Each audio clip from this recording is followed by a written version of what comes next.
बिस्मिल्लाहिर्रहमानिर्रहीम। अस्सलाम वालेकुम। मैं हूं मोहम्मद फरहान खान अब्बासी और मैं आपको वेलकम करता हूं पॉलिटिकल साइंस फेस्ट में पॉलिटिकल थॉट्स लेक्चर नंबर 4 में। स्टूडेंट्स, आज हम डिटेल में अंडरस्टैंड करेंगे प्लेटोनिक थॉट्स को और प्लेटो का फाइनल और बहुत इंपॉर्टेंट वर्क द लॉज। कहा जाता है कि 347 बीसीई में प्लेटो अपने किसी स्टूडेंट की एक मैरिज सेरेमनी अटेंड करके आए और रात के वक्त वो द लॉज, जो बुक उनकी बाद में पब्लिश हुई, इसके कुछ डायलॉग्स लिख रहे थे और उसी असना में उनकी डेथ हो गई। सुबह जब उनके स्टूडेंट्स को पता चला तो वो अपने कलम, अपनी पेंसिल और कागज के साथ एक टेबल पर मुर्दा पाए गए। 80 साल की उम्र में वो इस दुनिया से गए और प्लेटो की ये जो बुक द लॉज है, ये उनकी वफात के कई साल बाद इन डायलॉग्स को इकट्ठा करके एक किताब की शक्ल की तरतीब इसको बाद में दी गई। अब द लॉज आखिरी इंपॉर्टेंट वर्क कलेक्टिवली एक हालत में हमारे सामने आता है। इससे पहले स्टेट्समैन मुदब्बर और उससे पहले प्लेटो का शौरा आफाक जो वर्क है, जिसको हम रिपब्लिक कहते हैं, जिसमें उन्होंने एक आइडियल स्टेट का कॉन्सेप्ट दिया था, फिलोसोफर किंग का कॉन्सेप्ट दिया था, एक आइडियल सोसाइटी का कॉन्सेप्ट दिया था, एक एजुकेशन सिस्टम का कॉन्सेप्ट दिया था, उनकी थ्योरी ऑफ ड्यूअलिज्म, उनकी एपिस्टेमोलॉजी, थ्योरी ऑफ फॉर्म्स का उनका जिक्र था और बहुत सी इंपॉर्टेंट चीजों के ऊपर उन्होंने बात की थी। विर्चू, नॉलेज और विर्चुअस सिस्टम, गुडनेस और हैप्पीनेस इन द स्टेट के ऊपर उन्होंने बहुत सी बातें की थी। लेकिन जब वो आइडियलिस्टिक स्टेट उन्हें लगी कि दुनिया में प्रैक्टिकेबल नहीं है, तो उन्होंने स्टेट्समैन के बारे में बात की। एक अलग बुक हमने देखी पिछले लेक्चर में। आज हम देखेंगे द लॉज। द लॉज और उनकी पहली बुक रिपब्लिक में एक बड़ा इंपॉर्टेंट मुताबिकत और तकाबुल है, यानी कंपैरिजन है कि रिपब्लिक में वो एक आइडियल स्टेट बनाते हैं और द लॉज में वो एक मॉडल स्टेट बनाते हैं। अब इन दोनों किताबों में बहुत सा डिफरेंस भी है और बहुत सी चीजों में हमें प्लेटोनिक थॉट की कॉन्टिन्यूटी भी नजर आती है कि प्लेटो अपने इस आखिरी वर्क में भी बहुत हद तक ये चाहते थे कि पढ़े लिखे लोग, फिलोसोफर लोग, विजडम वाले लोग और ऐसे लोग जिनको तालीम, अदब, लिटरेचर और सियासत की महारत हासिल है, लिटरेरी पॉइंट ऑफ व्यू से, पढ़े लिखे पॉइंट ऑफ व्यू से, वही निजाम को चलाएं। लेकिन फिर भी द लॉज में उन्होंने बहुत सी ऐसी जो उनकी एक रिजिड किस्म की फिलोसफी थी रिपब्लिक और द आइडियल स्टेट के कॉन्सेप्ट में, उससे थोड़ा सा वो निचली तरफ आते हैं और वो आसानी पैदा करते हैं, क्योंकि उनको लगता है कि उनकी जो आइडियल स्टेट है, जिसका जिक्र उन्होंने अपनी किताब रिपब्लिक में किया है, वो प्रैक्टिकेबल नहीं है। तो द लॉज को पढ़ने से पहले, इस बुक की अंडरस्टैंडिंग करने से पहले हम क्या करेंगे, प्लेटो के द लॉज में लिखे हुए कुछ इंपॉर्टेंट सेंटेंसेस को अंडरस्टैंड करते हैं। प्लेटो कहते हैं the wise ruler is preferable and the ideal state is the best. अपनी किताब द लॉज के स्टार्टिंग के डायलॉग में आप कहते हैं कि जो अकलमंद, दानिशमंद, पढ़ा लिखा, वाइज मैन और इंटेलेक्चुअल रूलर जो है वो प्रेफरेबल है, और जो आइडियल स्टेट मैं रिपब्लिक में बात करके आ चुका हूं वो बेस्ट स्टेट है। लेकिन प्लेटो कहते हैं in the perfect state the reason rules, क्योंकि जब कोई स्टेट परफेक्ट हो जाती है, एक आइडियल किस्म की और परफेक्ट स्टेट बन जाती है और उसमें एक आइडियल और फिलोसोफर किंग उसको रूल करता है, तो उस रियासत में जहालत की गुंजाइश नहीं होती। लोग पढ़े लिखे होते हैं और कोई भी मामला जो हल होता है वो मंतक के साथ, लॉजिक के साथ और रीजन के साथ होता है। तो वो कहते हैं in the perfect state the reason rules. और परफेक्ट स्टेट वो किसको कहते हैं, the best state is the ideal state, और वो स्टेट या वो रियासत रिपब्लिक में जो वो बयान करके आए हैं। लेकिन द लॉज में अपनी जिंदगी के आखिरी हिस्से में वो ये कहते हैं if the ideal state and philosopher king with reason are not available, अगर आप एक ऐसे रियासती ढांचे में रहते हैं जहां कोई पढ़ा लिखा, रीजनेबल, विजडम वाला, इंटेलेक्चुअल इंसान एज ए किंग मौजूद नहीं है, और वहां के रहने वाले भी कोई आइडियल इन्वायरमेंट में नहीं रहते, वहां पर कोई जस्टिस का आइडियल सिस्टम एग्जिस्ट नहीं करता, तो फिर वो क्या कहते हैं, इट इज नॉट प्रैक्टिकेबल। तो अगर कोई ऐसे हालात, ऐसी स्टेट और फिलोसोफर किंग ही आपके पास नहीं है तो आइडियल स्टेट तो प्रैक्टिकेबल नहीं है। और याद रखिएगा प्लेटो का ये मानना था जब उन्होंने अपनी थ्योरी ऑफ क्लासेस दी थी, जिसमें उन्होंने 3 इंपॉर्टेंट क्लासेस का जिक्र किया, जिसमें वो मेटाफॉर में भी फिर बताते हैं, एक गोल्ड है, एक सिल्वर है और एक ब्रॉन्ज है। यानी वो क्लास जो पढ़ी लिखी क्लास है, विजडम वाली क्लास है, वो गोल्ड है। सेकंड लेवल पर जो करेज वाली क्लास है, जो स्पिरिट की क्लास है, जो एक्सिलरी और आर्मी की क्लास है, वो सिल्वर है। और थर्ड पर जो मर्चेंट की, दुकानदारों की, गल्लाबानों की, किसानों की, जो अपने जहन से काम नहीं लेते, जो जिस्मानी तौर पर ताकतवर नहीं है, जो प्लानिंग नहीं कर सकते, आखिर में उनकी क्लास और उनको वो ब्रॉन्ज कहते हैं। तो ये कहते हैं कि अगर इस तरह की डिवीजन तो अवेलेबल हो और इस तरह के लोग अवेलेबल हो तो फिर तो आइडियल स्टेट ही प्रेफरेबल है। लेकिन वो कहते हैं कि अगर ऐसा नहीं है तो बेस्ट सोसाइटी नहीं है, क्योंकि प्रॉपर सोशल स्ट्रैटिफिकेशन माशरे में नहीं हुई। जिस तरह के आज के माशरे में हम देखते हैं कि पैसे वाले या ताकतवर पार्लियामेंट में जाते हैं, जहालत करते हैं, ऐसे कवानीन बनाते हैं, ऐसी लेजिस्लेशन और कानून साजी करते हैं जिससे वो अपने टैक्स को बचाते हैं, जिससे अपनी प्रॉपर्टीज को बचाते हैं, अपने इंटरेस्ट को सर्व करते हैं, रियासत के इंटरेस्ट को सर्व नहीं करते। तो माशरे में फिर पैसा बनाने की दौड़ लग जाती है, तो फिर माशरा भी तो आइडियल नहीं रहता ना। तो प्लेटो का मानना था कि आइडियल स्टेट आइडियल सोसाइटी में एग्जिस्ट करती है, और आइडियल सोसाइटी कहीं पर भी दुनिया में हो वो विजडम वाले लोगों को प्रमोट करती है और विजडम को पैदा करती है। और जब विजडम वहां पे प्रिवेल करेगा तो रूल ऑफ विजडम होगा, फिर वहां पर जस्टिस भी होगा। अब प्लेटो कहते हैं however in the best practicable state, अब दुनिया में चूंकि आइडियल स्टेट एग्जिस्ट नहीं कर रही और उसके इस स्टांस को, प्लेटो के इस स्टांस को तो लोग वहां पे नहीं मान रहे थे और वो उसको यूटोपियन कह रहे थे। तो प्लेटो कहते हैं ठीक है, अगर प्रैक्टिकेबल नहीं है तो प्लेटो कहते हैं कि मेरा मानना ये है कि द बेस्ट प्रैक्टिकेबल स्टेट, ऐसी रियासत जिसमें कोई चीज प्रैक्टिकली हो सके, द लॉज रूल, तो फिर वहां पर कानून का रूल होना चाहिए, यानी रूल ऑफ लॉ होना चाहिए।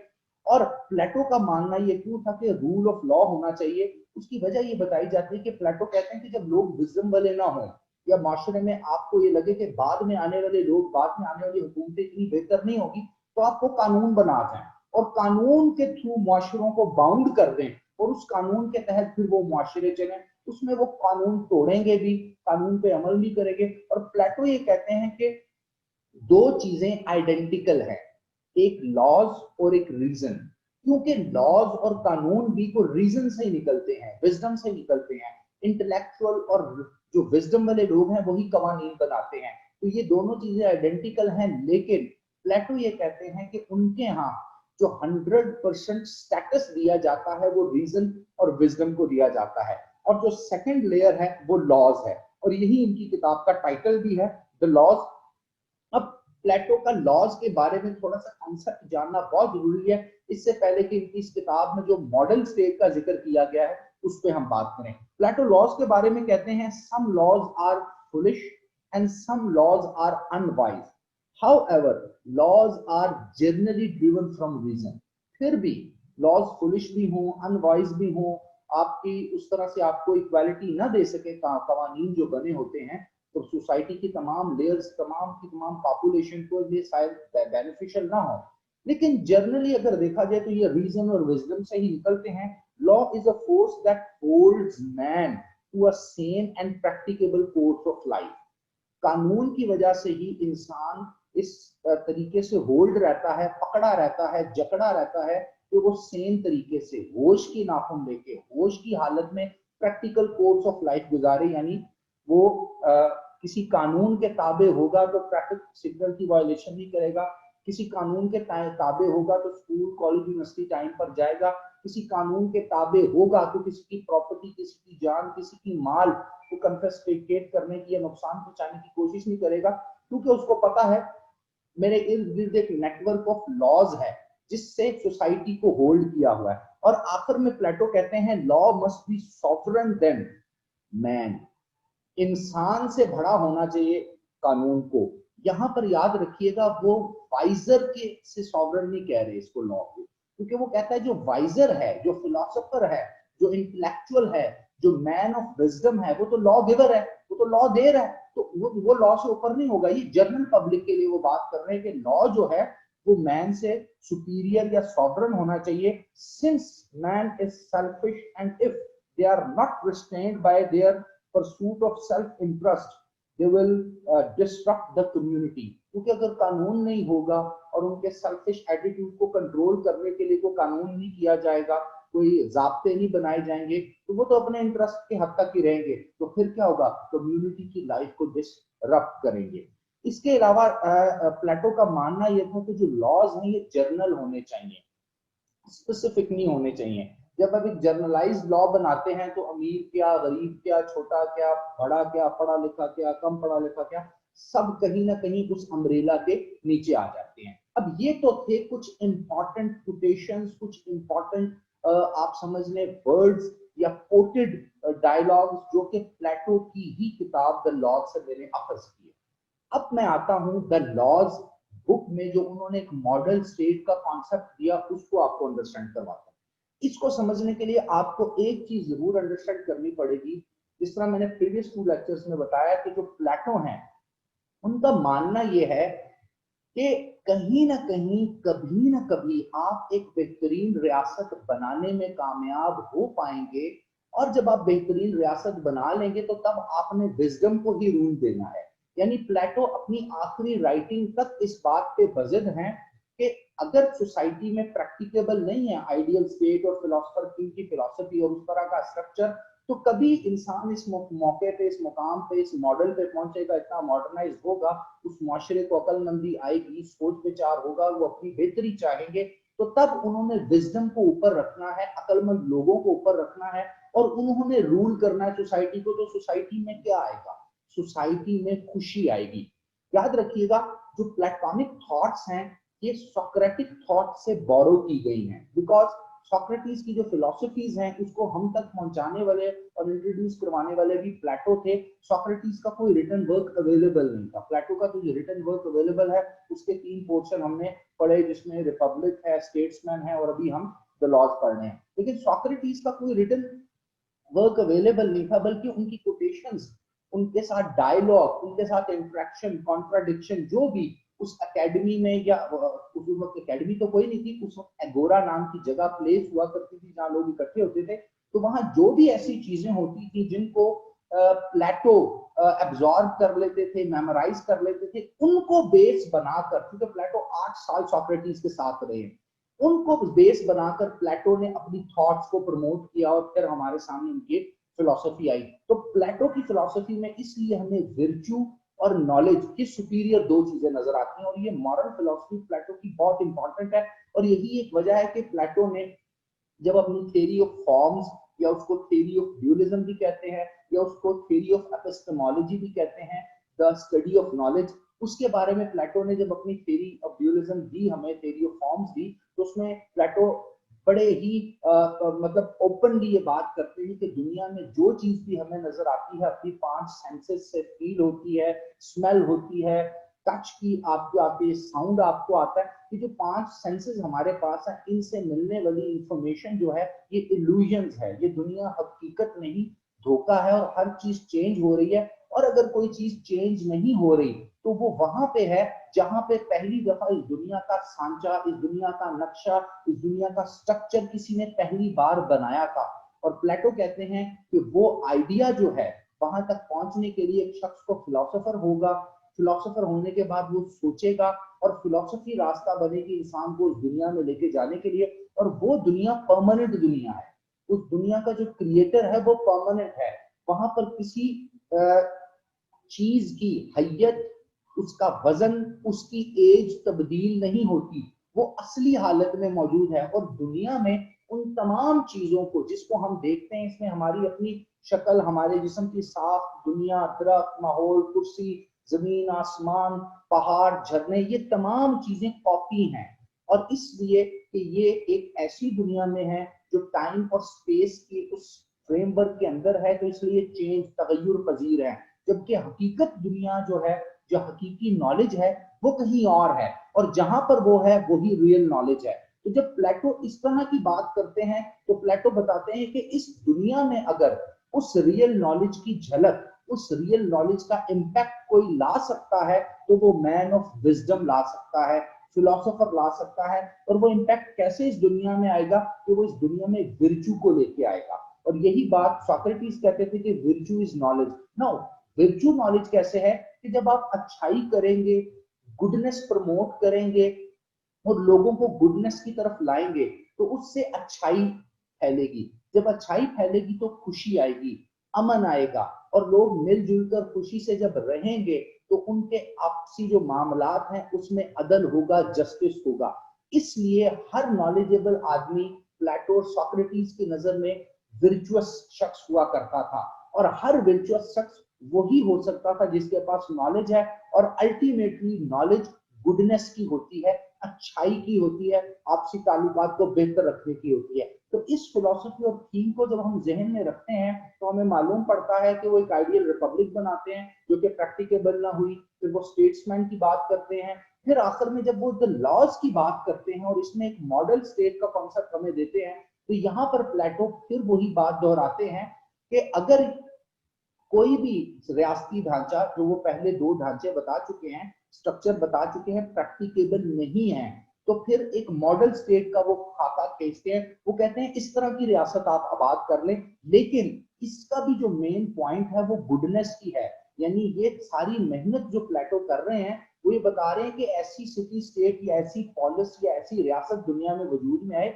जहां लोगों का भला हो, और लोगों का भला होने के लिए फिर वो एक मॉडल स्टेट पेश करते हैं। अब उनकी ये जो मॉडल स्टेट है इसमें क्या है, इसमें जो प्लेटो है वो कहते हैं ना कोई फिलोसोफर किंग होगा, ना कम्युनिज्म ऑफ वाइफ होगा, ना कम्युनिज्म ऑफ प्रॉपर्टी होगा, ना कोई खास सोशल स्ट्रैटिफिकेशन होगी। नो, लोग तकरीबन आपस में बराबर के बराबर होंगे, थोड़ा बहुत अमीर गरीब का एक फर्क होगा। लेकिन ये स्टेट कैसे काम कर सकती है जब इसमें फिलोसोफर किंग भी नहीं है, इसमें कोई प्रॉपर सिस्टम भी नहीं है, और इसमें कोई खास सोशल स्ट्रैटिफिकेशन भी नहीं, जस्टिस का निजाम फिर कैसे आएगा? प्लेटो कहते हैं लॉज होंगे स्टेट में, इस मॉडल रियासत में कानून होंगे। यहां से प्लेटो एक नया कॉन्सेप्ट भी देते हैं, और प्लेटो का मानना यह है कि वो तमाम रियासतें जो सतह समंदर के करीब होती हैं, कोस्टल स्टेट्स होती हैं, साहली समंदर के साथ वाली रियासतें होती हैं, वो कहते हैं वो नॉन प्रोडक्टिव रियासतें होती हैं, इनसिक्योर रियासतें होती हैं, और वहां के लोग ज्यादा लालची होते हैं। क्यों कहते हैं प्लेटो स्टेट लॉज में ये बात? प्लेटो कहते हैं model state should be located inland and far enough from the sea to prevent naval militarism and discourage commercialism। ये बड़ी इंपॉर्टेंट स्टेटमेंट है जिसको अंडरस्टैंड करना जरूरी है। वो कहते हैं कि अगर कोई मॉडल रियासत बनानी है हमें, इंसान खुशी चाहता है, अदल चाहता है, जस्टिस का निजाम चाहता है, यूडाइमोनिया चाहता है, तो वो रियासत जो फॉर अवे हो किसी भी सी से, समंदर से, दरिया से दूर हो। क्यों? क्योंकि समंदर के करीब अगर कोई खुशहाल रियासत होगी तो कोई साथ वाली रियासत या कोई बहरी बेड़ा आकर नेवल एग्रेशन कर लेगा, नेवल मिलिट्रीज्म कर लेगा और उस पर कब्जा कर लेगा और उसकी खुशी को तबाह कर देगा। ये बात वो क्यों कह रहे हैं? क्योंकि हमने देखा कि जब प्लेटो जवान हो रहे थे तो उस वक्त एथेंस की, स्पार्टन्स की जंगें भी चल रही थी, सिसिली की एक्सपेडिशन भी चल रहे थे, और सतह समंदर के करीब होने की वजह से बहुत सी जंगें एथेंस के साथ होती रहती थी बाकी उस वक्त ग्रीक सिटी स्टेट्स की। एक बात तो ये। दूसरी बात, प्लेटो क्यों कहते हैं कि जो मॉडर्न स्टेट है वो सतह समंदर से दूर होनी चाहिए और इनलैंड होनी चाहिए, किसी अलग जगह पर, जमीनी जगह पर होनी चाहिए, समंदर से फासले पर। क्यों? क्योंकि वो ये कहते हैं कि जब आप दूर होते हैं सतह समंदर से, उस दौर के हिसाब से मैं बात कर रहा हूं, तो कमर्शियलिज्म नहीं होता। अब हम चले जाते हैं 404 बीसी से लेके 347 बीसी के दरमियान, यानी हम ऑलमोस्ट कोई इन 50 सालों के दरमियान अपने चश्मे तखय्युल में या इमेजिनेशन में पहुंचते हैं। जब हम वहां जाएंगे तो हमें नजर आएगा कि उस दौर में जो ट्रेड होती थी, कमर्शियल ट्रेड होती थी, वो बहरी बेड़ों के वजह से होती थी, और एक जगह से एक रियासत का बहरी बेड़ा दूसरी रियासत में जाता था, दूसरा बहरी बेड़ा तीसरी रियासत में जाता था, एक जगह का माल दूसरी जगह बेचा जाता था, दूसरी जगह की कोई खुराक है, कोई एग्रीकल्चर प्रोड्यूस है, वो किसी और जगह बेची जाती थी। इसी तरह जो उस वक्त के हैंडीक्राफ्ट थे, हाथ से बनाने वाली चीजें थी, और कालीन थे, चमड़े की चीजें थी, डेली जो हमारी इस्तेमाल की अशिया होती हैं, वो भी डिफरेंट ममालिक से ट्रेड आपस में हुआ करती थी। बेशक वो उस वक्त के लिहाज से छोटे या बड़े लेवल पे होती थी, लेकिन ट्रेड तब भी हो रही थी। अब तब क्या होता था कि वो तमाम सिटी स्टेट्स, वो तमाम रियासतें जो साहिल समंदर के करीब होती थी, वहां पर अननोन किस्म के लोग भी आते थे। ऑब्वियस सी बात है, एलियन आएंगे, वो ट्रेड करेंगे, वहां रहेंगे। तो वो जो सी पोर्ट का एरिया होता था, वहां पर कमर्शियल एक्टिविटी बहुत ज्यादा होती थी। तो वहां के जो लोग होते थे वो कंपैरिजन टू लैंड एरिया के लोगों के ज्यादा अमीर भी होते थे। बड़े होटल्स बनाए होते थे उस वक्त के हिसाब से, बड़े बड़े बाजार बनाए होते थे, वहां पर बड़ी बड़ी ट्रेड हुआ करती थी। फिर अम्यूजमेंट और एंटरटेनमेंट की चीजें वहां रखी जाती थी क्योंकि ट्रैवलर्स आते थे। फिर इस तरह की चीज, तो वो लोग जो थे कमर्शियलिज्म में बहुत ज्यादा फंस जाते थे और हर वक्त पैसा कमाने में लगे रहते थे। तो जो रियासतें समंदर के करीब होती थी, वो पैसा बनाने में लग जाते थे लोग, और हर लेयर पे लोग अमीर होना चाहते थे। तो वो रियासती अमूर और पॉलिटिक्स में इन्वॉल्व नहीं होते थे, और अमीर होने की दौड़ की वजह से वो विर्चुअस भी नहीं होते थे, नॉलेज भी हासिल नहीं करते थे। और तीसरी इंपॉर्टेंट चीज जो प्लेटो को बहुत बुरी लगती है कि अमारत की इस दौड़ में क्राइम बहुत ज्यादा होना शुरू हो जाते थे, और फिर और बहुत से ऐसे मामला होते थे जो फार अवे इनलैंड एरियाज के लोग जो होते थे, देहाती इलाके के लोग होते थे, उनकी बनिस्बत ये जो इस सी एरिया पे छोटे छोटे शहर आबाद हो चुके थे, उनके लोगों में कोई खास आपस में मोहब्बत, सोशल सॉलिडारिटी भी नहीं हुआ करती थी, मैकेनिकल सॉलिडारिटी हुआ करती थी, जिसका फिर जिक्र बाद में हम इंशाल्लाह ताला मुस्लिम पॉलिटिकल थॉट में इब्ने खल्दून के कॉन्सेप्ट में जरूर पढ़ेंगे और समझेंगे, जो कि आज यहाँ पर आज की दुनिया में हो रहा है। तो इसलिए प्लेटो की जो मॉडल स्टेट है, it is far away from sea, और सी पोर्ट से, साहिल समंदर से वो कहते हैं दूर बने। एक तो इसलिए कोई मिलिट्री एग्रेशन ना हो, कोई नेवल मिलिट्रिज्म ना हो, कोई नेवी आके हमारा मुल्क को कब्जा ना करे, और दूसरा मुल्क के अपने लोग कमर्शियलिज्म की वजह से, पैसा बनाने की वजह से करप्ट ना हो जाए, क्योंकि जब करप्ट होंगे तो फिर चोरी चिकारी करेंगे, लूटमार करेंगे, वैसे ही पॉलिटिशियंस आएंगे, वैसे ही मामला होंगे और इंटरेस्ट की गेम चल जाएगी। और प्लेटो का मकसद तो यूडाइमोनिया और खुशी थी, जस्टिस था। तो ये दो पॉइंट बड़े इंपॉर्टेंट है जो अपनी मॉडल स्टेट यानी द लॉज की जो मॉडल स्टेट है उसमें वो बयान करते हैं। प्लेटो कहते हैं एक और चीज की जो नेवल पार है वो इतनी ज्यादा इंपॉर्टेंट नहीं है, क्योंकि जब आप साहिल समंदर के करीब होंगे तो आपको नेवल पार भी बनानी पड़ेगी। वो कहते हैं लैंड पार सुपीरियर होती है, नेवल पार सुपीरियर नहीं होती, और इसकी को खास ज्यादा जरूरत भी नहीं है। अब प्लेटो क्या कहते हैं? प्लेटो कहते हैं कि जब आप एक रियासत बना लें जो कि फॉर अवे हो सी से, एक अलग इनलैंड एरिया हो, तो वहां पे क्या काम करें? प्लेटो कहते हैं वहां पर किसी भी सूरत लोगों को बहुत ज्यादा कमर्शियल एक्टिविटी करने की इजाजत ना दें, और वहां के रहने वाले जो परमानेंट लोग हैं उनका इंटरेस्ट कमर्शियलिज्म में नहीं होना चाहिए, बल्कि उनका इंटरेस्ट किस चीज में होना चाहिए? एग्रीकल्चर, फील्ड्स, वो फसलें उगाएं, वो बागात बनाएं, और एग्रीकल्चर एक्टिविटी, लाइफ स्टॉक की एक्टिविटी से वो लोग आपस में एसोसिएटेड रहें। और इसी में चूंकि बहुत ज्यादा पैसा भी नहीं कमाया जा सकता और बहुत ज्यादा टाइम भी सर्व नहीं होता, आपके पास दोपहर के बाद बहुत सा ऐसा एक्स्ट्रा टाइम बच जाता है जिसमें आप कम्युनिटी लाइफ जी सकते हैं, पॉलिटिक्स कर सकते हैं, तालीम हासिल कर सकते हैं, विजडम ओरिएंटेड हो सकते हैं। तो एक चीज तो हम अखज करते हैं कि प्लेटो अभी भी इस चीज पर जोर दे रहे हैं द लॉज में भी, कि लोग जो है वो करप्ट पैसे की दौड़ के पीछे होते हैं, और बहुत ज्यादा काम करना भी प्लेटो के हक में अच्छा नहीं था। प्लेटो का मानना था कि इंसान को एक हद से ज्यादा काम नहीं करना चाहिए, बल्कि जब उसकी नीड्स रिक्वायरमेंट पूरी हो जाए तो वो अल्टरनेटिव कम्युनिटी सर्विसेज देना शुरू करे, लोगों के मसाइल सुने, पॉलिटिक्स के ऊपर बहस करे, डिफरेंट किस्म के टेबल्स और डिफरेंट किस्म की पंचायतों को अटेंड करे, और अपनी जो कम्युनिटी लाइफ है उसको बेहतर बनाने के लिए एक्टिविटी करे। इसी से एक बेहतरीन रियासत इवॉल्व होगी, और आने वाले टाइम में हमें अच्छे पढ़े लिखे जो पॉलिटिशियन है या मेंबर ऑफ काउंसिल है वो हमें मिल सकते हैं। प्लेटो ने अपनी इस मॉडल स्टेट का एक और जो मैथमेटिकल स्ट्रक्चर हमारे आगे रखा है, उसमें प्लेटो कहते हैं कि जो द मॉडल स्टेट होगी, जो अपनी इस बुक द लॉज में प्लेटो बता रहे हैं, उसके जो नंबर ऑफ सिटीजन्स होंगे वो एक स्पेसिफिक कैलकुलेशन के अकॉर्डिंगली होंगे, ना उससे ज्यादा ना उससे कम। और प्लेटो कहते हैं जो मॉडल स्टेट है उसके जो शहरी हैं वो 5040 होने चाहिए, यानी 5040। प्लेटो ये क्यों कहते हैं? प्लेटो ये इसलिए कहते हैं कि हमने देखा था कि प्लेटो ने जो अपना इंस्टीट्यूशन द एकेडमी के नाम से बनाया था, उसके बाद प्लेटो ने एक कोटेशन लगाई हुई थी, और वो कोटेशन ये थी कि वो शख्स जिसको बेसिक ज्योमेट्री और मैथमेटिक्स नहीं आते, वो किसी भी सूरत जो एकेडमी है उसका एडमिशन हासिल नहीं कर सकता। तो यहाँ से हमें एक चीज पता चलती है कि Plato was very much near, और वेरी मच आप हम ये भी कह सकते हैं कि प्लेटो जो मैथ है उसको बहुत ज्यादा अहमियत देते थे, यानी जो मैथमेटिक्स था वो प्लेटो के लिए बहुत ज्यादा इंपॉर्टेंट था। अभी इसको इंशाल्लाह हम कंटिन्यू करते हैं और फर्दर फिर इसके ऊपर नेक्स्ट बात करते हैं। Thank you.